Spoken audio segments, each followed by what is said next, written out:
स्वागत है आपका बंगलो इंजीनियर्स में। आज हम इस वीडियो में कंक्रीट मिक्स डिज़ाइन से रिलेटेड एक एग्जाम्पल को सॉल्व करेंगे स्टेप बाय स्टेप। जैसे कि हमने देखा पार्ट 1 में हम लोगों ने कंक्रीट मिक्स डिज़ाइन क्या होता है, कौन कौन से इंग्रेडिएंट्स यूज़ होते हैं, कितनी टाइप की मेथड्स हैं एंड क्या प्रोसेस होती है। कंक्रीट मिक्स डिज़ाइन की जो प्रोसेस थी उसको हमने 7 पॉइंट्स में समराइज़ किया है।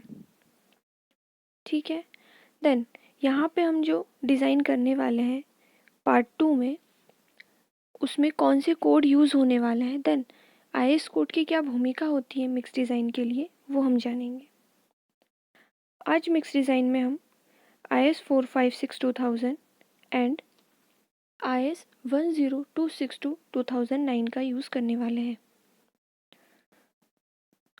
और यदि आपके पास ये कोड अवेलेबल नहीं है तो डिस्क्रिप्शन में इन कोड्स का लिंक दिया हुआ है, वहाँ से आप इन्हें डाउनलोड कर सकते हैं। एग्जाम्पल स्टार्ट करने से पहले हम देखेंगे कि हमें कौन सा डाटा रिक्वायर्ड होता है कंक्रीट मिक्स डिज़ाइन को करने के लिए। सबसे पहले हमें ये देखना है कि हम कौन सा ग्रेड का कंक्रीट डिज़ाइन करने वाले हैं। आज के एग्जाम्पल में हम सॉल्व करेंगे M25। M25 मीन्स M यहाँ पे रिप्रेजेंट करता है मिक्स को, देन 25 होती है उसकी कैरेक्टरिस्टिक कॉम्प्रेसिव स्ट्रेंथ, जो कि हमें 28 डेज़ के बाद मिलती है। हमें सबसे पहले रिक्वायर्ड है characteristic compressive strength required at field after 28 days. हमारा ग्रेड डेजिग्नेशन क्या हो जाएगा, M25। इसके बाद हमारा जो एग्रीगेट होगा, मीन्स जो हम मेटल यूज़ करने वाले हैं उसका size. Nominal maximum size of aggregate है 20 mm। शेप ऑफ एग्रीगेट होगा हमारा angular. Degree of workability, slum कौन से टेस्ट किया है, 50 to 75 mm हमें साइड पे इतना स्लम रिक्वायर्ड होगा, इस हिसाब से हमें उस कंक्रीट को डिज़ाइन करना है। डिग्री ऑफ क्वालिटी कंट्रोल, जो भी हमारे साइड की कंडीशंस होगी प्रिवेलिंग, उसके हिसाब से हमें कंट्रोल को, डिग्री ऑफ क्वालिटी कंट्रोल को मेंटेन करना पड़ेगा। इसके सारे जो स्पेसिफिकेशंस हैं वो IS 456 में भी दिए हुए हैं। Then type of exposure condition, यहाँ पे हमें एक्सपोजर कंडीशन माइल्ड दिया है।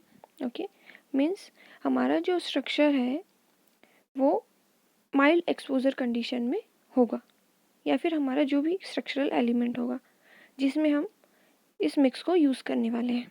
ओके, नेक्स्ट इसमें हम सीमेंट यूज़ करने वाले हैं पोर्टलैंड स्लैग सीमेंट, जिससे रिलेटेड सारी जो स्पेसिफिकेशन है वो IS 455 में दिए हुए हैं। ठीक है, हम यहाँ पे पोर्टलैंड ऑर्डिनरी पोर्टलैंड सीमेंट भी यूज़ कर सकते हैं। ठीक है, चूँकि हम एक एग्जांपल सॉल्व कर रहे हैं तो इतना डाटा हमारे पास पहले से अवेलेबल है। ओके, यदि हम फील्ड पे हैं और हम डिज़ाइन करना चाह रहे हैं कंक्रीट को, तो इसी टाइप से हमें डाटा कलेक्ट करना पड़ेगा। आई होप इतना डाटा आप लोगों को समझ में आ गया होगा। नेक्स्ट पॉइंट आता है कि ठीक है, इतना डाटा हमने कलेक्ट करके रख लिया है, बट हमें कुछ प्रॉपर्टीज़ भी पता होनी चाहिए इंग्रेडिएंट्स की जो हम यूज़ करने वाले हैं। लेबोरेटरी टेस्ट करने पड़ेंगे। कौन से टेस्ट होते हैं एग्रीगेट्स पे कंक्रीट बनाने के लिए, वो हम फर्दर वीडियो में डिस्कस करेंगे। अभी हम डायरेक्टली यहाँ पे रिजल्ट्स ले रहे हैं बिकॉज हमें एक एग्जाम्पल सॉल्व करना है। स्पेसिफिक ग्रेविटी ऑफ सीमेंट 3.15 दिया हुआ है।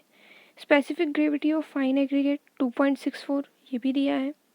Specific gravity of coarse aggregate 2.84।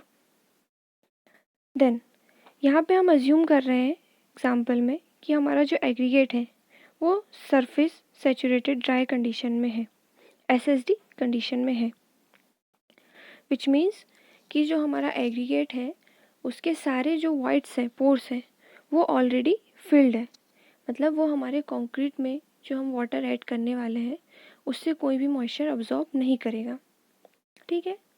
अब इन केस यदि हमारा जो एग्रीगेट है वो एसएसडी कंडीशन में नहीं होगा, सो हम क्या करेंगे, इसका मैं बाद में सॉल्यूशन देखेंगे।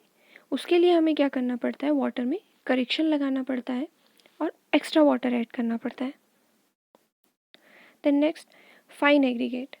फाइन एग्रीगेट भी जोन्स में डिवाइडेड है एज पर कोड। सो उस हिसाब से हमें एग्जाम्पल में जोन 2 का फाइन एग्रीगेट यूज़ करना है। ठीक है। देन कोर्स एग्रीगेट की जो वैल्यू आती है, कंटेंट आता है, वो भी फाइन एग्रीगेट के जोन पे ही डिपेंड करता है। ये हम आगे की वीडियो में देखेंगे।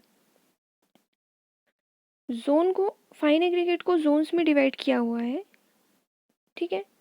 टोटल 4 जोन्स होते हैं फाइन एग्रीगेट के लिए, जोन 1, जोन 2, जोन 3, जोन 4। जैसे जैसे हमारा जो डेजिग्नेशन है वो इंक्रीज होता है, उसी तरह से फाइन एग्रीगेट का जो साइज़ होता है, पार्टिकल साइज, वो भी इंक्रीज होता है। जोन 1 में हमें फाइनर सैंड मिलेगी as compare to zone 4। Okay. Then अब यहाँ पे हमने जोन 2 ही क्यों लिया है, मतलब एग्जाम्पल में हमें जोन 2 ही क्यों दिया हुआ है, तो क्योंकि जोन 4 में जो फाइन एग्रीगेट हमारे पास अवेलेबल होता है उसका ग्रेन साइज बहुत ज़्यादा होता है as compare to grain zone 1, zone 2 and zone 3। तो जोन 4 का जो मटेरियल होगा, एग्रीगेट होगा, वो एक तरह से रिजेक्टेड माना जाता है। देन जोन 3 का जो एग्रीगेट होता है, फाइन एग्रीगेट, वो यूज़ होता है जनरली प्लास्टरिंग में, प्लास्टर वर्क में हम यूज़ करते हैं। चूँकि हम यहाँ पे कंक्रीट मिक्स डिज़ाइन कर रहे हैं तो हम यहाँ पे प्लास्टर वाला मटेरियल यूज़ नहीं करेंगे। सो बचता है हमारे पास जोन 1 एंड जोन 2। जोन 1 और जोन 2 दोनों ही टाइप के फाइन एग्रीगेट्स हम कंक्रीट में यूज़ कर सकते हैं, इसलिए हमें यहाँ पे जोन 2 दिया हुआ है। और इससे रिलेटेड जितने भी स्पेसिफिकेशंस हैं वो IS 383 में मिल जाएंगे। Mix design calculations for M25 concrete. Part 1 में हमने देखा हमारे पास टोटल 7 स्टेप्स थी मिक्स डिज़ाइन को करने के लिए। तो स्टेप 1 है टारगेट स्ट्रेंथ। टारगेट स्ट्रेंथ का जो फॉर्मूला है वो IS 456, IS 10262 दोनों ही कोड में दिया हुआ है। तो टारगेट स्ट्रेंथ इक्वल्स टू होता है FCK plus 1.65 into S। FCK represent करता है characteristic compressive strength of concrete at 28 days, जो कि हमारे पास है 25। 1.65 कांस्टेंट है। देन S की वैल्यू जो है, S होता है स्टैंडर्ड डेविएशन, और इसकी वैल्यू हम IS 456 2000 टेबल नंबर 8 से ले सकते हैं। साइड में हमने टेबल लगाया है कोड का, एक इमेज है जिसमें M20 एंड M25 के लिए S की वैल्यू है 4। सो हमने फॉर्मूले में वैल्यू पुट करी, देन हमारे पास टारगेट स्ट्रेंथ आई 31.6 मेगापास्कल। सो हम जो M25 ग्रेड का कंक्रीट डिज़ाइन कर रहे हैं उसके लिए हमारा जो टारगेट स्ट्रेंथ होगा वो है 31.6 megapascal. Step 2, selection of water cement ratio. Water cement ratio हमें सिलेक्ट करना है, जो कि हम देखेंगे IS 456 2000 टेबल नंबर 5 से। यहाँ पे वाटर सीमेंट रेशियो जो है वो डिपेंड करता है एक्सपोजर कंडीशन पे। देन आप कौन सा कंक्रीट बना रहे हैं, प्लेन कंक्रीट है या रिइंफोर्स्ड कंक्रीट है, इस पे डिपेंड करता है। सो यहाँ पे plane concrete and reinforced concrete दोनों ही में 3-3 कॉलम्स दिए हुए हैं। फर्स्ट कॉलम में लिखा है मिनिमम सीमेंट कंटेंट, सेकंड में है maximum free water cement ratio, then third में लिखा है minimum grade of concrete. Then ये तीनों ही एक्सपोजर कंडीशन पे ही डिपेंड करते हैं। सो हमारे पास माइल्ड एक्सपोजर कंडीशन दी हुई है। Maximum nominal size of aggregate हमारे पास है 20 mm। सो फ्रॉम टेबल हमें वैल्यू मिलती है वाटर कंटेंट की 0.55। बट बेस्ड ऑन एक्सपीरियंस हमें जो वाटर कंटेंट सिलेक्ट करना है वो इस वाटर 0.55 से कम होना चाहिए। सो लेट अस अज्यूम हम अडॉप्ट करेंगे 0.5। सो हमारा वाटर सीमेंट रेशियो होगा 0.5। Step 3, selection of maximum water content. जैसे कि हमने पार्ट 1 में देखा था कि वाटर कंटेंट की जो वैल्यू है वो डिपेंड करती है maximum nominal size of aggregate के, क्योंकि वाटर को जो एग्रीगेट है उसके पूरे सरफेस को वेट करना पड़ता है, ठीक है, जिससे कि वो अच्छी तरह से बाइंड हो पाए आपस में सीमेंट के साथ। ओके, सो यहाँ पे IS 10262 2009 से हमने टेबल नंबर 2 लिया है, जिसमें कि दिया गया है maximum water content per cubic metre of concrete for nominal maximum size of aggregate. For mild exposure condition maximum nominal size of aggregate 20 mm दिया हुआ है। सो मैक्सिमम वाटर कंटेंट यहाँ पे क्या हुआ, हमने टेबल से देखा 186 लीटर। बहुत सारे जो होते हैं इन्फ्लुएंसेस होते हैं इसमें वाटर कंटेंट के लिए, सो हमें इसमें करेक्शंस अप्लाई करने पड़ते हैं। सो यहाँ पे हम जब वाटर कंटेंट में करेक्शन अप्लाई करते हैं तो हमारे पास फाइनली जो वाटर कंटेंट निकल के आता है वो होता है 191.6 kg पर मीटर क्यूब। ठीक है, इस करेक्शन से रिलेटेड जो PDF होगी वो मैं आपको लिंक के थ्रू प्रोवाइड कर दूंगी। Then step number 4, calculation of cement content.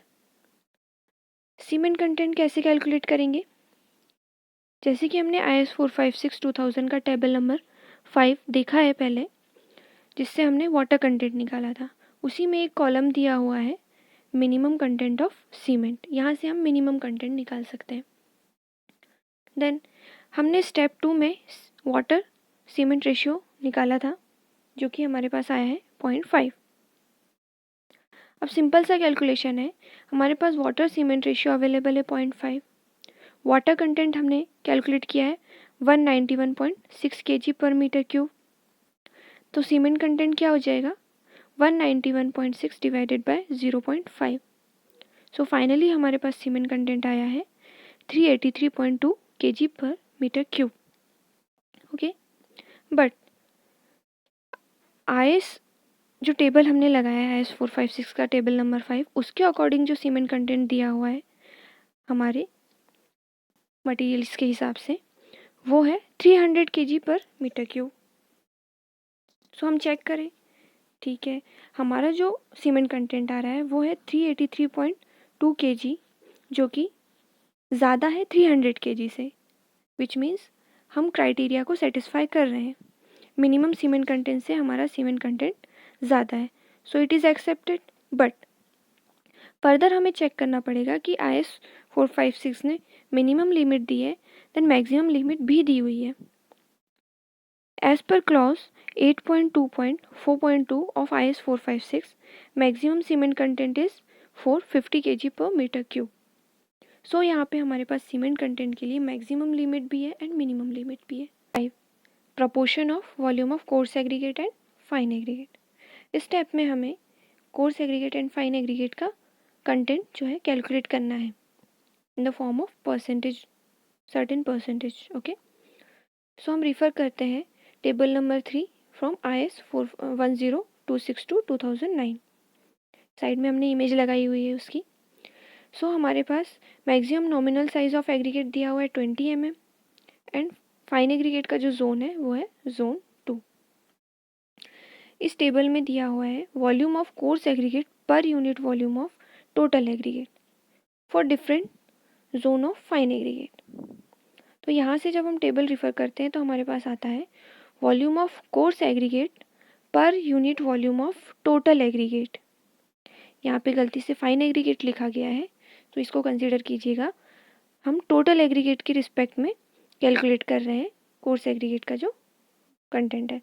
So volume of coarse aggregate हमारे पास कितना आया है per unit volume of total aggregate 0.62।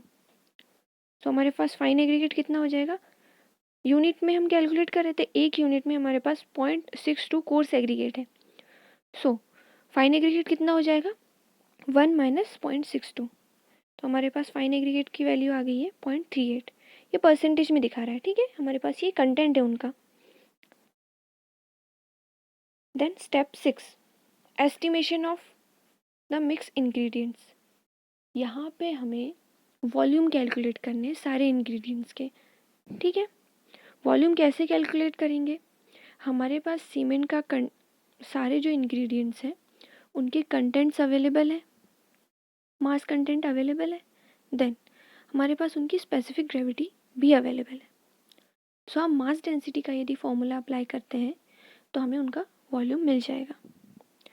उससे पहले हमें यहाँ पे अज्यूम करना पड़ेगा कि हमें कितनी वॉल्यूम का कंक्रीट चाहिए। सो हमने यहाँ पे लिया है volume of concrete 1 metre cube. हमेशा 1 मीटर क्यूब के लिए ही डिज़ाइन करेंगे, देन फर्दर हमें जितनी भी वॉल्यूम का करना हो उससे हम मल्टीप्लाई कर सकते हैं। सो वॉल्यूम ऑफ सीमेंट क्या हो जाएगा, सारी वैल्यूज़ हम रख देंगे। क्या है, 383.2 divided by 3.15 into 1/1000। So cement का वॉल्यूम आ गया है हमारे पास 0.122 मीटर क्यूब। इसी तरह इस फॉर्मूले में हम वॉल्यूम ऑफ वाटर भी निकाल लेंगे, जो कि आया हमारे पास 0.1916 metre cube. Volume of total aggregate, अब जैसे कि हमने लिया है कि हमारा जो टोटल कंक्रीट बनने वाला है वो बनने वाला है 1 मीटर क्यूब। उसमें होता है हमारे पास cement, water and total aggregate. Total aggregate में आता है fine aggregate and coarse aggregate. So हम 1 में से volume of cement and volume of water यदि माइनस कर देते हैं तो हमारे पास टोटल एग्रीगेट का वॉल्यूम आ जाएगा। तो हमारे पास टोटल एग्रीगेट का वॉल्यूम आता है 0.6864 मीटर क्यूब। यहाँ से हम mass of coarse aggregate calculate कर सकते हैं। हमारे पास टोटल वॉल्यूम एग्रीगेट का है 0.6864 इंटू लास्ट स्टेप में, स्टेप नंबर 5 में हमने कंटेंट कैलकुलेट किया है कोर्स एग्रीगेट का, जो कि क्या है 0.62 इंटू स्पेसिफिक ग्रेविटी है 2.84। सो हमारे पास यहाँ पे मास ऑफ कोर्स एग्रीगेट आता है 1208.61 kg पर मीटर क्यूब। इसी प्रकार मास ऑफ फाइन एग्रीगेट आ जाएगा 0.6864 into 0.38 into 2.64 into 1000 is equals to 688.59 kg पर मीटर क्यूब। ठीक है, सो यहाँ पे हमने जितने भी इंग्रेडिएंट्स हैं सबके वॉल्यूम एंड मास कैलकुलेट कर लिए हैं। अब हमारे पास लास्ट स्टेप आती है मिक्स प्रोपोर्शंस, मतलब हमने सारे इंग्रेडिएंट्स का जो वॉल्यूम एंड मास कैलकुलेट कर लिया है उनको हमें एक सर्टेन प्रोपोर्शन में, रिलेटिव प्रोपोर्शन में सेट करना है, जिससे कि हमारा M25 मिक्स फाइनली डिज़ाइन हो जाएगा। सो हमने पूरे कैलकुलेशन, हमने पूरा जो एग्जाम्पल था उसकी समरी यहाँ पे आ रही है। वाटर सीमेंट रेशियो हमारा है 0.5, वाटर कंटेंट है 191.6 kg पर मीटर क्यूब, सीमेंट है कंटेंट हमारे पास 383.2 kg पर मीटर क्यूब, फाइन एग्रीगेट्स हमारे पास आए हैं 688.59 kg पर मीटर क्यूब, कोर्स एग्रीगेट का कंटेंट है हमारे पास 1208.61 kg पर मीटर क्यूब। सारी वैल्यूज़ हैं। अब यदि हमें इन्हें प्रोपोर्शंस में सेट करना है तो देखिए सारे इंग्रेडिएंट्स में, मतलब जो हमारा प्रोपोर्शन होता है किसी भी कंक्रीट के मिक्स के लिए वो होता है cement, fine aggregate and coarse aggregate के बीच में। तो यहाँ पे सबसे कम वैल्यू होती है सीमेंट की। सो हम क्या करते हैं प्रोपोर्शन बनाने के लिए, सीमेंट की वैल्यू से हम तीनों की वैल्यूज़ को डिवाइड कर देते हैं। कैसे, यहाँ पे देखिए मिक्स प्रोपोर्शन क्या आएगा हमारे पास, cement ratio fine aggregate ratio coarse aggregate. So हमने डिवाइड किया, सीमेंट का जो कंटेंट था उसको हमने सीमेंट के कंटेंट से डिवाइड कर दिया है, फाइन एग्रीगेट के कंटेंट को भी हमने सीमेंट के कंटेंट से डिवाइड किया है एंड कोर्स एग्रीगेट के कंटेंट को भी हमने सीमेंट के कंटेंट से डिवाइड किया है। इतना कैलकुलेशन करने के बाद हमारे पास जो वैल्यू आ रही है सीमेंट, सैंड एंड ग्रेवल की, वो आ रही है प्रोपोर्शन में 1:1.79:3.15। सो हमारा फाइनल स्टेटमेंट क्या होगा, mix proportion for M25 concrete using given specification of ingredients is, इनका रिलेटिव जो प्रोपोर्शन होगा वो होगा 1:1.79:3.15। सो यहाँ पे हमारा M25 का जो मिक्स हम डिज़ाइन कर रहे थे वो कंप्लीट हो चुका है based on specification of ingredients जो हमारे पास अवेलेबल है। ओके, उम्मीद करती हूँ आज के इस एग्जाम्पल के सॉल्यूशन के बाद मिक्स डिज़ाइन में आपके जो डाउट्स रहे होंगे वो सारे क्लियर हो गए होंगे और आपको पूरी तरह समझ आ गया होगा कि हम मिक्स डिज़ाइन कैसे करते हैं। इसके अलावा यदि आपको किसी भी स्टेप में कोई भी प्रॉब्लम हो या कोई कैलकुलेशन आपको समझ नहीं आया हो तो आप उसे चैट बॉक्स में डाल दीजिए, हम उसका आंसर करेंगे। ओके, देन हमने मिक्स डिज़ाइन कर लिया है। नेक्स्ट जो हमारा वीडियो होगा उसमें हम कंक्रीट की बेसिक डेफिनेशंस पे जाएंगे और उसकी प्रॉपर्टीज़ को स्टडी करेंगे। Thank you for watching our video. यदि आपको ये वीडियो पसंद आया है तो इसे लाइक, शेयर एंड सब्सक्राइब करना ना भूलें। यदि आप सब्सक्राइब करेंगे सो जैसे ही हमारे नए वीडियोस अपलोड होंगे आपके पास नोटिफिकेशन आ जाएगा। Thank you.